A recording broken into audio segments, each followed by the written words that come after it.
Vic. I'm right here with Vallejo Zone, Yhung T.O. What's happening? What's the deal, bro? Chilling. You straight? Yeah, hell yeah. Good to see you, bro. Hell yeah. So, what's 2021 been like for you so far? Shit, man. I just been cooling, really, man. It's just been, another day. Hell yeah. Do you feel like 2021 has been like a fresh start? I don't know. I really wouldn't say like a fresh start. I'd say probably like it just feel like a continuation more than anything.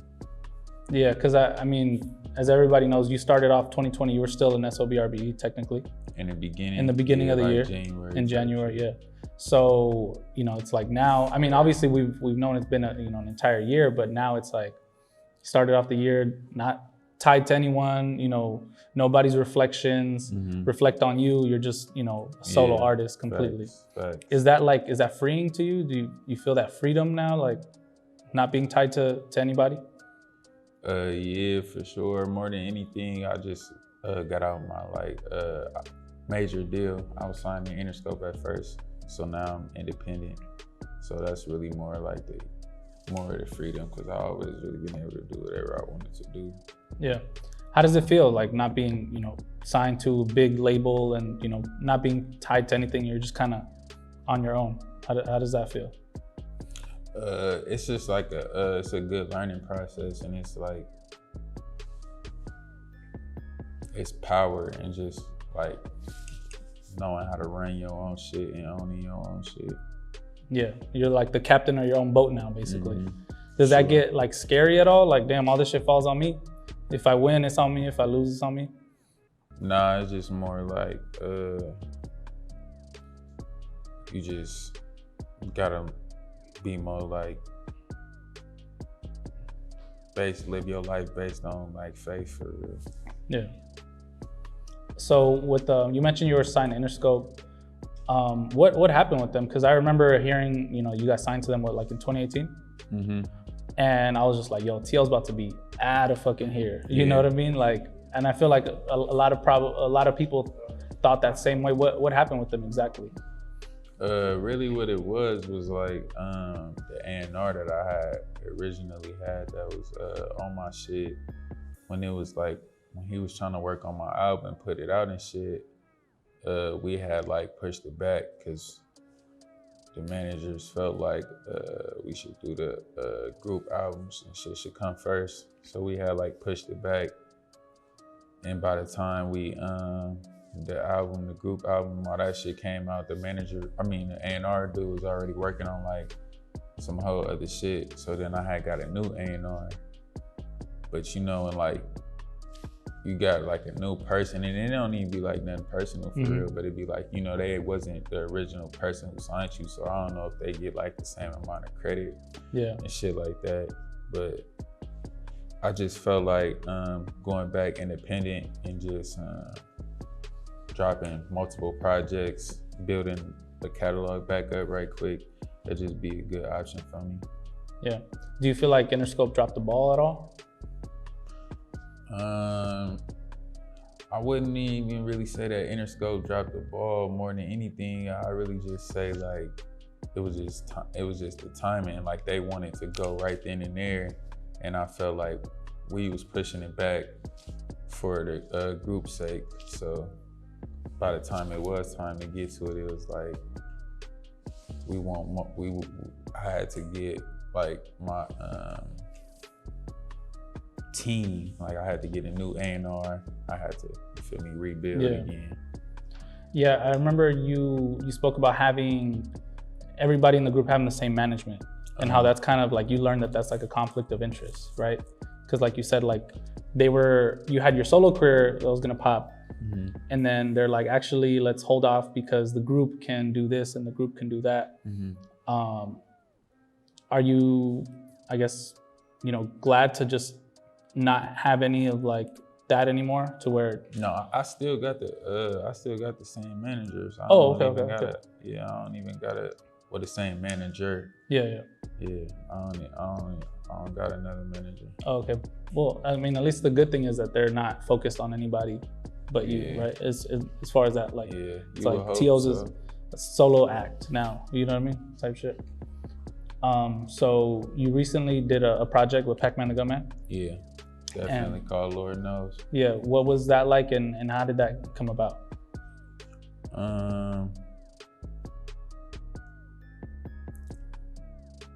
It was like a dope ass experience because I was always like a big like All Money In fan, like growing up and shit. So it was a good experience for real, that shit.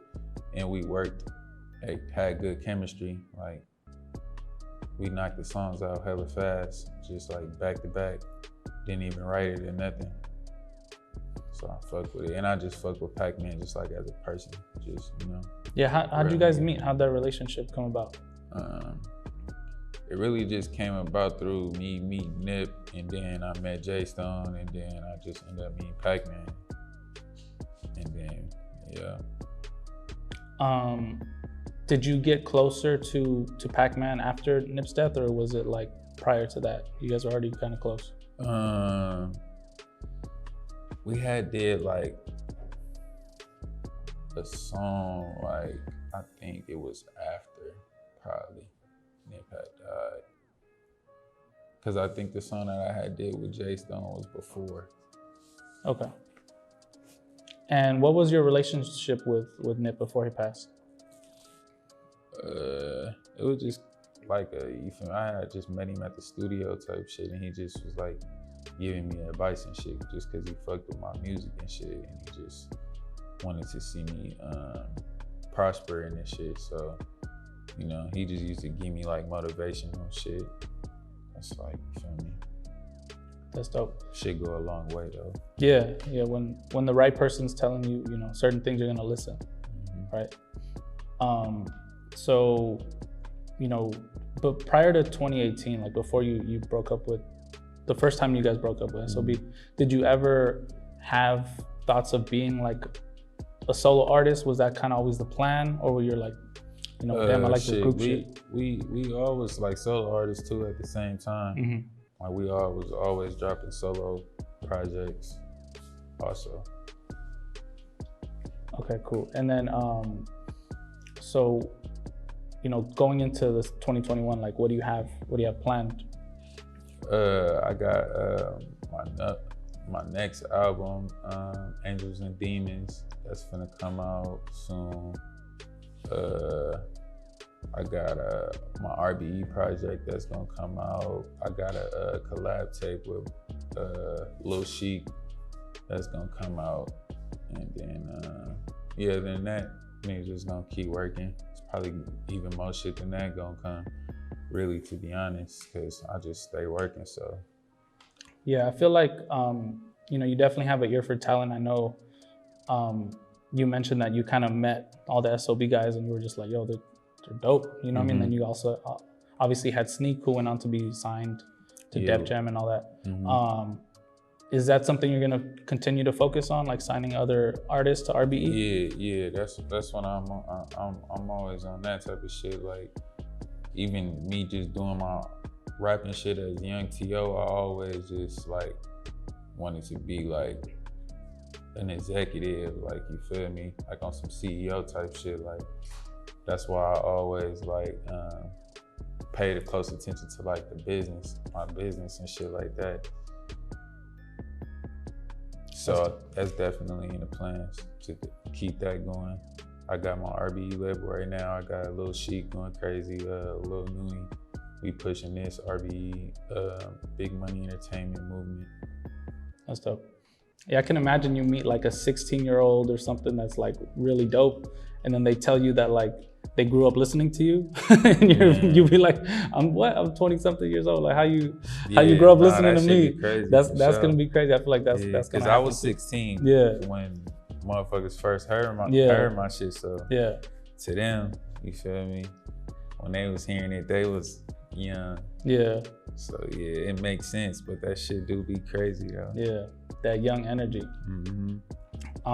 Speaking of young energy, I remember I went to the observatory in 2018. I saw you guys sell out a show, and I remember I was watching the thing, and right before you guys played Paramedics, he said, we the hottest group in the world, fuck the Migos. And I was like, oh, that was G drunk ass. Yeah, and I was just like, what the fuck? I'm like, and I don't know if you ever addressed it. Did you guys ever have any actual like smoke with them, or was it just some like youngins wilding where we just sold out a fucking show, we're feeling ourselves? What was that like? Bro, that was a real, we didn't know who the fuck we was moment. I didn't say this shit though, bro said it, but we stood on it as a unit at that time, so it was what it was. But that was a real niggas didn't know who the fuck we was, bro. We just some young niggas coming out the hood. We just had a show, like, nigga, we drunk, like, nigga, we not knowing that niggas, academics and shit ain't never posting no shit from us before. So nigga, we didn't think that people would even give a fuck about what we had to say. No, they for sure. So the first time a nigga actually say some wild shit, then they actually gave a fuck or want to say it. So it just made it look like it was weird. It was just, but it was, you feel me? At the end of the day, nigga not no nerd. So the truth is, nigga was drunk on this, on that, but you know, it is what it is. So. Did you ever have any contact with any of the Migos or anything like that after that? Nah, I had seen Offset with a little subliminal little tweet shit, but nah, I ain't never seen them niggas though. Yeah, so it was just some like, damn, we're just feeling ourselves. We just sold out mad shows across the country. It was just some shit like that. Man, that was just every show was just sold out. Niggas coming from the hood, from nothing. Can't believe we doing this shit. That's what I figured, but it got the crowd hype. I was there like, oh shit, he said fuck the Migos. Like, no, we went up in there. If you watch the video, it was funny because I went like my little shit went viral off of that. Like I remember recording it, and then I was like, SOBxRBE just said fuck the Migos, then played Paramedics, legendary, and that shit got like 70, 80,000 views on Twitter. The crazy thing about it is, like, even though niggas was like, it wasn't even a thing that was on nobody's mind, it was just bro said it out of drunkenness. Yeah. Like, a lot of people stood behind that though, like, and they're still standing behind that to this day. Yeah. Though. Like, You guys were a really, really hot group at the time. It was like, nah, for sure. To even say that, like, a lot of people didn't think it sounded crazy. A lot of people were like, they're right. You feel me? Like the tweets were getting back. And then just us coming out the Bay Area, like motherfuckers in the Bay Area just automatically at a disadvantage. Like motherfuckers from the Bay Area never reach the masses, and we be the wave creators. So it was just a moment of like, fuck it, like we here, why not? Yeah, it might not ever be a moment to do this shit again. Fuck it. You guys did it at the perfect time. I feel like that's the mindset that he was in. Like, you feel me? So it was what it was. Yeah, it did what it was supposed to do though. It got the crowd hype, and then academics and complex and all them posted you. So for sure. You guys made that noise. For sure. But you brought up a good point that, you know, the Bay Area sometimes, you know, seems like it's at a disadvantage musically. And you guys do invent a whole lot of shit. You know, I tell people this all the time when, you know, because there's some like, you know, sometimes tension, it's not real tension, but sometimes people say like Bay versus LA, blah, blah, blah. So whenever people, you know, because I'm a super LA person, whenever people argue with me, I'm like, man, I love the Bay. Like, I love that shit. I got family up there. And I'm like, I can't even argue with people from the Bay because y'all invented the internet, bro. Like, this internet that we're speaking on is like the Bay Area invented that shit. So there's no real like thing like, yeah, you guys are obviously extremely influential, but speak on that. Is that ever frustrating to know that like, damn, we start a whole bunch of shit and don't always get the credit for it? Hell yeah, that shit frustrating in a motherfucker. Like, but I feel like the wave is coming around, or the time's coming around though, because I see Detroit is starting to get their little light right now. So it's only right and only time due for us to be next. So yeah. And you guys have a lot of big acts. You know, if you really break it down and think about it, you guys got G-Eazy. You know, as far as like on a national, global level, you guys got Kehlani, obviously. Kamaya is even like a really big artist. So, you know, obviously. But just like style, lingo, like, you feel me, all that shit, a lot of that shit just come from the Bay Area for real. Your sound has influenced a lot of people. Nah, for sure. Yeah. You hear shit and be like, damn, like they're just gonna take my whole shit? Like they do it. They do it good though. We don't have to mention any names. So is there anything else you want to let the people know before we get out of here? Yeah, man, Jupiter out right now, Thugged Out right now. I mean, Thugged Out is out right now. Too Real for the Industry is out right now. Ballin' Like Tutu coming next. Too Real for the Industry Deluxe coming next. Angels and Demons coming next. Probably Another Lord Knows coming next. We just gonna keep it lit. Whole lot of work. Yes, sir. Appreciate you, bro. As always. Yhung T.O, Rosecrans Vic, we out.